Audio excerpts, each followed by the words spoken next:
नमस्कार dear friends. मैं एक बार फिर हाजिर हूँ और इस बार मैं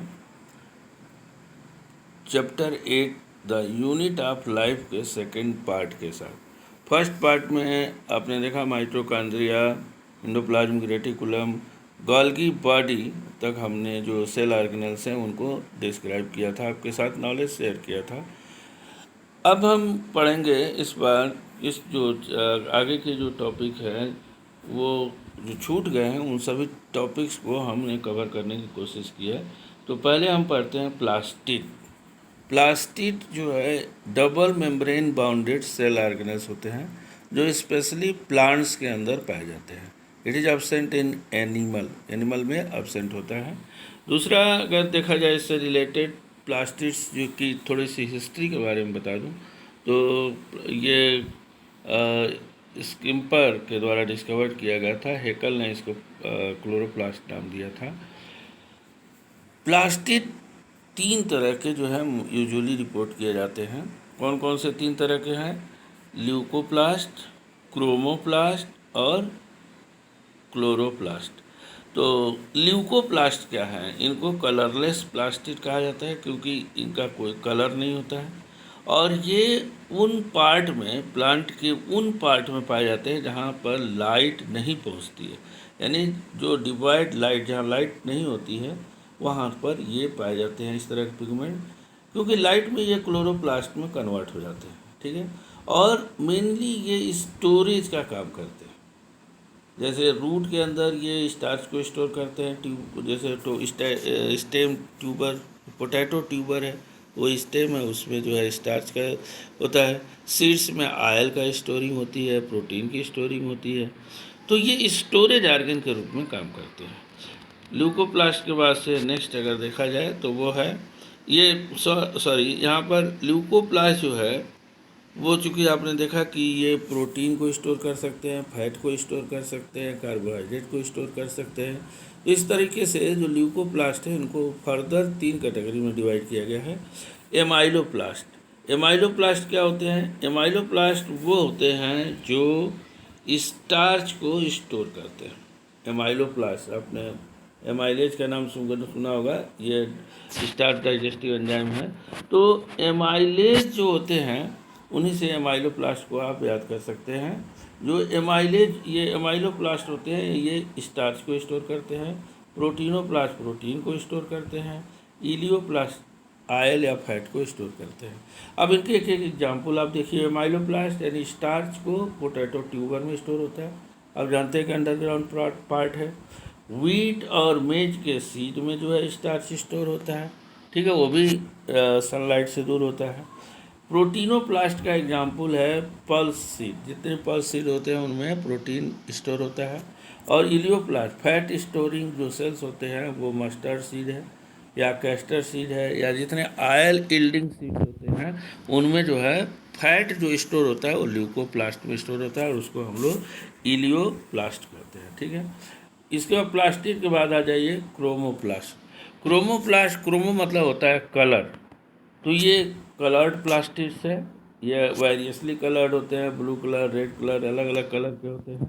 ठीक है, और इनके कलर का जो मेन कारण होता है वो एक पिगमेंट प्रेजेंट होता है और उस पिगमेंट को हम लोग कहते हैं, उस that pigment is called carotenoid. Carotenoid pigment, carotenoid में जो है वो कैरोटीन और जेंथोफिल दो पिगमेंट आते हैं, तो उनके वजह से ये कलर्ड होते हैं। अब इसके कुछ अगर एग्जांपल आपको बता दें, लाइकोपीन एक रेड कलर का पिगमेंट होता है जो रेड टोमेटो और चिली में पाया जाता है। जब ग्रीन होंगे तब नहीं होगा, लेकिन जब रेड कलर फार्म होगा तो this is due to the presence of lycopene. इसी तरह से बीट रूट में बीटा साइनिन एक पिगमेंट पाया जाता है that provide specific colour to the beet root. इसी तरह से कैरेट में भी जो है जो स्पेसिफिक कलर होता है ये भी एक तरह के कैरोटीन के प्रेजेंस की वजह से होता है। ठीक है, नेक्स्ट जो सबसे इम्पॉर्टेंट जो प्लास्टिड है वो है क्लोरोप्लास्ट। क्लोरोप्लास्ट ये ग्रीन कलर का होता है, ठीक है, और इसका ग्रीन कलर क्यों होता है? ग्रीन कलर का जो मेन वजह होता है वो होता है chlorophyll. Due to presence of chlorophyll it is red in colour. ठीक है, अब जो पिगमेंट्स इसके अंदर कौन कौन होते हैं, एक तो हमने क्लोरोफिल देख लिया, एक जो है क्या हो गया क्लोरोफिल, क्लोरोफिल के अलावा कैरोटीनाइड, और दूसरा होता है फाइकोबिलिन्स। तो कैरोटीन जो है chlorophyll a, chlorophyll b, chlorophyll c, chlorophyll d, chlorophyll e, 5 तरह के क्लोरोफिल पाए जाएंगे। और अगर कैरोटीनाइड में देखा जाए तो कैरोटीन और जेंथोफिल 2 तरह के ये पिगमेंट्स पाए जाते हैं इसके अंदर। और फाइकोबिलिन्स में देखा जाए तो फाइकोबिलिन्स में फाइकोसाइनिन और फाइकोइरिथ्रिन 2 तरह के पिगमेंट पाए जाते हैं। फाइकोसाइनिन 2 तरह के होते हैं, एक होता है सी फाइकोसाइनिन, एक होता है आर फाइकोसाइनिन। इसी तरह से जो फाइकोइरिथ्रिन होते हैं, दीज आर आल्सो 2 टाइप्स। एक को हम लोग क्या कहते हैं फाइकोइरिथ्रिन और आर सी फाइकोइरिथ्रिन और आर फाइकोइरिथ्रिन। तो ये पिगमेंट होते हैं जो क्लोरोप्लास्ट को वेरियसली कलर देते हैं, ठीक है। इसके अलावा जो है और इसके जो स्ट्रक्चरल एस्पेक्ट को अगर देखा जाए, यहाँ से अगर आप इसके डायग्राम से हम स्ट्रक्चर को आपको समझाने की कोशिश करते हैं, एक देखो इसमें भी 3 पार्ट होंगे, जैसे माइटोकॉन्ड्रिया में आपको 3 पार्ट बताया था। यहाँ पर एक मेम्ब्रेनस कवरिंग होगी जिसमें आउटर मेम्ब्रेन और इनर मेम्ब्रेन इंक्लूडेड होंगे, और इन दोनों के बीच में एक स्पेस होता है, दोनों आउटर और इनर मेम्ब्रेन के बीच में स्पेस होता है, उसको हम कहते हैं पेरीप्लास्टीरियल स्पेस। पेरी यानी 2 मेम्ब्रेन के बीच में जो स्पेस होता है उसके लिए पेरी वर्ड लगाया जाता है प्रीफिक्स, और पेरीप्लास्टीरियल स्पेस होता है, ठीक है। दूसरा जो पार्ट होता है वो होता है ये stroma. The second part is the stroma. इसके अंदर जो फ्लूइड मटेरियल है उसको हम लोग स्ट्रोमा बोलते हैं, जिसके अंदर केल्विन साइकिल से रिलेटेड एंजाइम्स प्रेजेंट होते हैं, ऑस्मोफिलिक ग्रेन्यूल्स होते हैं, स्टार्च न्यूली सिंथेसाइज जो स्टार्च मॉलिक्यूल्स भी थोड़े आपको दिखेंगे, ठीक है। जो सबसे इम्पॉर्टेंट स्ट्रक्चर जो थर्ड स्ट्रक्चर है वो होता है ग्रेना। ये ग्रेना क्या होता है, आप इस स्ट्रक्चर को देखिए, इट इज ए जस्ट ऐसे होता है जैसे स्टैक ऑफ कॉइन। आप 10 रुपये के सिक्के को एक के ऊपर एक के ऊपर एक के ऊपर एक रख दीजिए, तो जो स्ट्रक्चर बनता है stack of coin like structure बनता है, इसको हम लोग कहते हैं ग्रेनम। और बहुत सारे इसके अंदर ग्रेनम बनेंगे तो प्लूरल इसका हो जाएगा ग्रेना। यानी स्ट्रोमा के अंदर जो मेम्ब्रेन जो होते हैं वो ग्रेना के रूप में ऑर्गेनाइज होते हैं, ठीक है। और ग्रेना की जो एक यूनिट होती है, ग्रेना की मतलब देखिए बहुत सारे यूनिट से मिलकर बना है, एक यूनिट होती है जिसका कुछ स्ट्रक्चर इस तरीके से होता है, इसको हम लोग कहते हैं थाइलेक्वाइड। क्या कहते हैं थाइलेक्वाइड। इसी थाइलेक्वाइड की जो मेम्ब्रेन होती है ना, इसी के ऊपर पिगमेंट्स पाए जाते हैं। तो थाइलेक्वाइड बहुत इंपॉर्टेंट है, ठीक है। थाइलेक्वाइड इसी में जो फोटोसिंथेटिक जो पिगमेंट्स होते हैं वो फंक्शनल यूनिट के रूप में पाए जाते हैं, जिसको हम लोग क्वांटासोम कहते हैं। यानी quantasome is the functional unit of photosynthesis. ये लाइट को एब्जॉर्ब करते हैं और वो कहाँ पाए जाते हैं, थाइलेक्वाइड की मेम्ब्रेन्स के ऊपर पाए जाते हैं। तो होप कि आपको क्लोरोप्लास्ट का स्ट्रक्चर क्लियर हो गया होगा। अब इसका लिटरेचर देख लेते हैं। मेम्ब्रेनस कवरिंग हो गई, ठीक है, आउटर और इनर मेम्ब्रेन। स्ट्रोमा हो गया, स्ट्रोमा के अंदर सॉल्युबल प्रोटीन और लिपिड्स के अलावा जो है डीएनए, ये एक चीज़ मैं बताना चाहूँगा, डीएनए पाया जाता है क्योंकि ये भी ऑटोनॉमस होते हैं। आरएनए पाया जाएगा इसके अंदर। इसके अलावा 70S राइबोसोम्स जो है पाए जाएंगे। फोटोसिंथेटिक जो केल्विन साइकिल से रिलेटेड, क्योंकि स्ट्रोमा में केल्विन साइकिल होता है तो उससे रिलेटेड एंजाइम्स पाए जाते हैं। इसके अलावा बहुत सारे इलेक्ट्रॉन रिसेप्टर्स भी पाए जाते हैं। तो ये ग्रेना जो है थर्ड स्ट्रक्चर क्या है, ग्रेना लेमुलर स्ट्रक्चर, जैसा कि आपको बताया stack of coin like structures होते हैं। इसके बारे में डिटेल आपको फिगर के साथ समझा दिया हूँ। फंक्शन क्या है फंक्शन है फोटोसिंथेसिस, लाइट को एब्जॉर्ब करके, और ये फोटोसिंथेसिस में ग्लूकोज बनाते हैं, ठीक है। नेक्स्ट अगर इसका स्ट्रक्चर देखा जाए तो वह है लाइसोसोम। लाइसोसोम जो है एक साइंटिस्ट थे डी दवे, उन्होंने इसको जो है रिपोर्ट किया था इसकी प्रेजेंस को। ये एक तरह के सैक लाइक स्ट्रक्चर होते हैं, ऐसे सैक लाइक स्ट्रक्चर होते हैं, और इसके अंदर सैक लाइक स्ट्रक्चर के अंदर एक वैक्यूल होता है, और इस वैक्यूल के अंदर more than hundreds of digestive मतलब हाइड्रोलेजेज पाए जाते हैं, हाइड्रोलिटिक एंजाइम्स पाए जाते हैं। क्या पाए जाते हैं, हाइड्रोलिटिक एंजाइम्स पाए जाते हैं, ठीक है। और ये हाइड्रोलिटिक एंजाइम्स जो है क्या करते हैं, जो भी एक्स्ट्रा सेलुलर मटेरियल हो या इंट्रा सेलुलर मटेरियल हो, जैसे डेड सेल हो या पैथोजेंस हो, उनको ईट करते हैं, जिस प्रोसेस को हम लोग फैगोसाइटोसिस कहते हैं। और इसी चीज़ को यहाँ पर दिखाया गया है। ये क्या होते हैं, ये लाइसोसोम होते हैं जो डाइजेस्टिव एंजाइम प्रोवाइड करते हैं, और इस तरीके से एक्स्ट्रा सेलुलर मटेरियल का डाइजेशन होता है। ठीक है, तो अब ये एंजाइम्स जो है वो दोहरा रोल प्ले करते हैं। ठीक है ना, मतलब दोहरा रोल का मतलब ये है कि अगर ये वैक्यूल ब्रस्ट हो जाए, ये वेसाइकिल अगर ब्रस्ट हो जाए, तो ये एंजाइम सेल को भी किल कर सकते हैं। इसीलिए इनको सुसाइडल बैग भी कहा जाता है। ये बहुत इंपॉर्टेंट क्वेश्चन है कि सुसाइडल बैग इनको हम क्यों कहते हैं, क्योंकि जो एंजाइम्स होते हैं प्रेजेंट इन वेसाइकिल या vacuole, if they will come out then they may digest the cell and cell organelles also, इसीलिए इसको सुसाइडल बैग भी कहा जाता है। ठीक है, इसके अलावा लाइसोसोम के अलावा अनदर इम्पॉर्टेंट स्ट्रक्चर क्या है, राइबोसोम। राइबोसोम की रिपोर्टिंग सबसे पहले 1943 में क्लूडे ने की थी, लेकिन सबसे इम्पॉर्टेंट वर्क आया जी पैलेडे का। पैलेडे ने जो है इसको स्टडी किया और ये बताया कि ये मेनली राइबोस आरएनए, मतलब राइबोसोमल आरएनए और प्रोटीन के बने होते हैं, इसीलिए इसका नाम राइबोसोम पड़ा। ठीक है ना, ये राइबोसोम मेनली दो तरह के होते हैं, 70S और 80S। ठीक है, ये जो एस जो है ना, क्या है एस, क्या है, अक्सर बच्चे पूछते हैं कि एस क्या है। एस जो है, जैसे आप कोई लेंथ मेजर करते हैं तो उसको मीटर उसकी यूनिट होती है, तो यहाँ पर सेडिमेंटेशन कोफिशिएंट की यूनिट है स्वेडबर्ग, और स्वेडबर्ग का सिंबल है एस। ठीक है, तो ये 70S और 80S दो तरह के होते हैं। 70S कहाँ पाए जाएंगे, प्रोकैरियोटिक में पाए जाएंगे, और जो 80S होता है वो प्रोकैरियोट में, तो यूकैरियोट में तो पाए जाते हैं, लेकिन ये जो 70S है वो भी यूकैरियोट में पाए जाते हैं, जैसे माइटोकॉन्ड्रिया और गोल्गी, माइटोकॉन्ड्रिया और प्लास्टिड में पाए जाते हैं। ठीक है, इसकी ये फंक्शन से अगर देखा जाए, फंक्शन से पहले अगर हम थोड़ा सा स्ट्रक्चर की बात करें, देखिए स्ट्रक्चर के लिए आगे चलते हैं।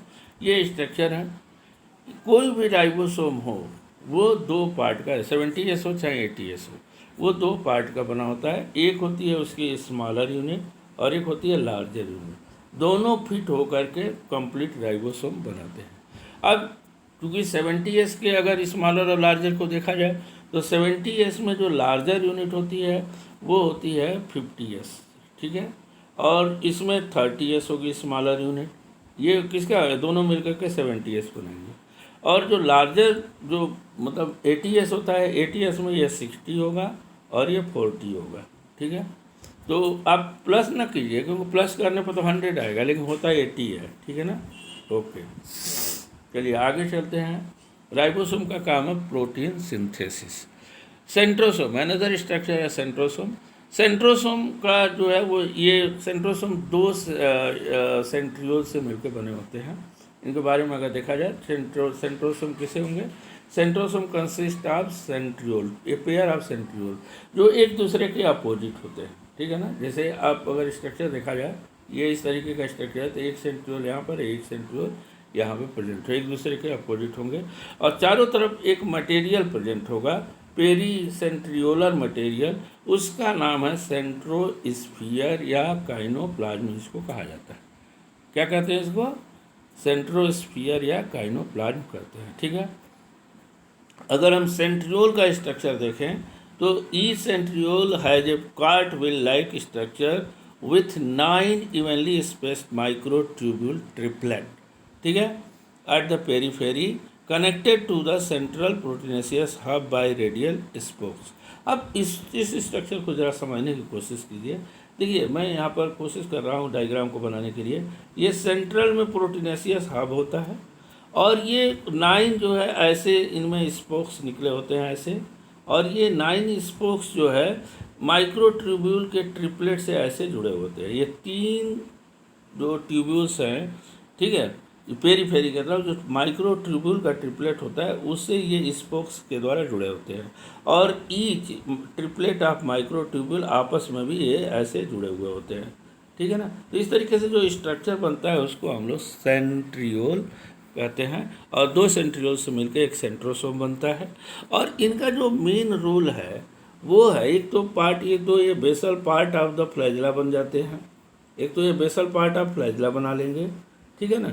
और दूसरा इनका जो रोल है cell division in animal cell, ये बहुत इंपॉर्टेंट रोल है, क्योंकि प्लांट में तो स्पिंडल ये रोल प्ले करता है, एनिमल में centriole will play important role, तो सेल डिवीजन में इसका आप इम्पॉर्टेंस देखेंगे। इसके बाद आ जाता है ये सेंट्रोसोम का ये स्ट्रक्चर है। देखिए ये दो जो इम्पोर्टेंट स्ट्रक्चर्स आप ये देख रहे हैं, ये दो सेंट्रल प्रोटीन है, ठीक है, ये सेंट्रल प्रोटीन है, और ये 9 पेरिफेरल ट्रिपलेट ऑफ माइक्रोट्यूब्यूल्स होते हैं, ठीक है। इसके बाद से ये एक्चुअली फ्लैजिला पार्ट है, दिस वन इज यहाँ पर सॉरी आप इस स्ट्रक्चर को देखें, ये जो सेंट्रोसोम लिखा है it should be flagella, flagella है, फ्लैजिला का पार्ट है ये सॉरी एक मिस्टेक हुआ है, सेंट्रोसोम के जगह पर this heading will be flagella and सीलिया।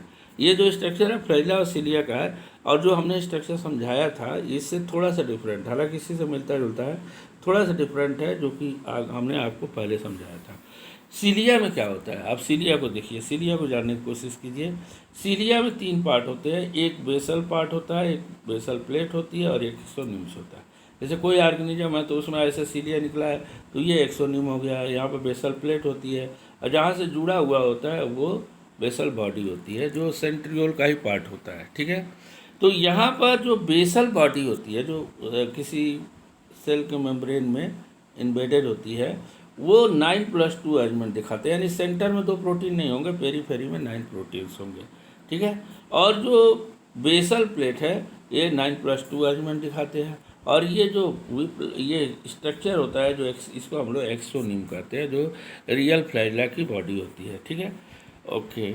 इसके बाद से अगर देखा जाए न्यूक्लियस, न्यूक्लियस क्या होता है, तो न्यूक्लियस सबसे important part of the cell है, it controls all the metabolic activity of the body, और इसके 4 मेन पार्ट्स होते हैं। कौन कौन 4 पार्ट होते हैं, देखिए न्यूक्लियर मेम्ब्रेन, आप you can see it from this diagram, आप इस डायग्राम में देख सकते हो, न्यूक्लियर मेम्ब्रेन है सबसे बाहर की तरफ, उसके बाद इसके अंदर जो फ्लूइड मटेरियल है उसको हम लोग न्यूक्लियोप्लाज्म कहते हैं, और जब उसके बाद से ये डार्क बॉडी है इसको हम लोग न्यूक्लियोलस कहते हैं, ठीक है। और इसके अंदर एक थ्रेड लाइक स्ट्रक्चर्स होता है, ठीक है, उसको हम लोग क्रोमैटिन थ्रेड बोलते हैं, ठीक है। एक एक देखते हैं, अब इसको एक एक पार्ट को स्टडी करते हैं। स्ट्रक्चर ये देख सकते हो कि ना साइड में जो है वो न्यूक्लियर मेम्ब्रेन होगा, जिसमें न्यूक्लियर पोर भी पाए जाते हैं। डिटेल में इसका मटेरियल यहाँ पर हम पढ़ सकते हैं, देख सकते हैं। देखिए न्यूक्लियर मेम्ब्रेन एक double membrane bounded double membrane से बना होगा, यानी इसमें भी आउटर मेम्ब्रेन और इनर मेम्ब्रेन होगा, और इसके बीच में जो स्पेस होता है 2 मेम्ब्रेन के बीच में स्पेस, उसको हम लोग पेरी न्यूक्लियर स्पेस कहते हैं। अब ये जो मेम्ब्रेन होती है वो बीच में ऐसे फ्यूजन के कारण यहाँ पर स्पेस बन जाता है, इसको हम लोग न्यूक्लियर पोर कहते हैं, यानी nuclear membrane is interrupted at certain places and these are called nuclear pore, ठीक है, इन्हीं के थ्रू एक्सचेंज ऑफ मटेरियल्स होता है। दूसरा पार्ट है nucleoplasm, it is a part of the cytoplasm, इसको हम लोग न्यूक्लियर मैट्रिक्स भी कहते हैं, और इसमें क्रोमैटिन थ्रेड्स स्कैटर्ड होते हैं, और एक और स्ट्रक्चर होता है उसको हम लोग कहते हैं न्यूक्लियोलाई।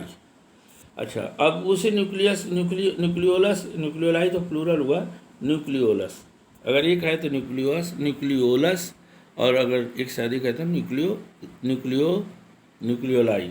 यहाँ पर देखिए न्यूक्लियस और न्यूक्लियोलस में अंतर है, nucleolus is a part of nucleus, ठीक है, it was discovered by Fontana, और ये सेल ऑर्गेनेल्स जो है वो न्यूक्लियोप्लाज्म में जो है वो प्रेजेंट होते हैं, ठीक है। इनके बारे में और अगर इम्पोर्टेंट चीज़ें देखे जाए तो ये the nucleoli are form by nucleolar organizer region of 1 or 2 chromosome of the nucleus, और न्यूक्लियोलाई ये सबसे इम्पॉर्टेंट पॉइंट है, इसको आप याद रखिएगा ज़रूर, कि जो न्यूक्लियोलाई है उनका क्या काम है, आरएनए सिंथेसिस विथ प्रोटीन, ठीक है ना, जो राइबोसोम्स को बनाते हैं।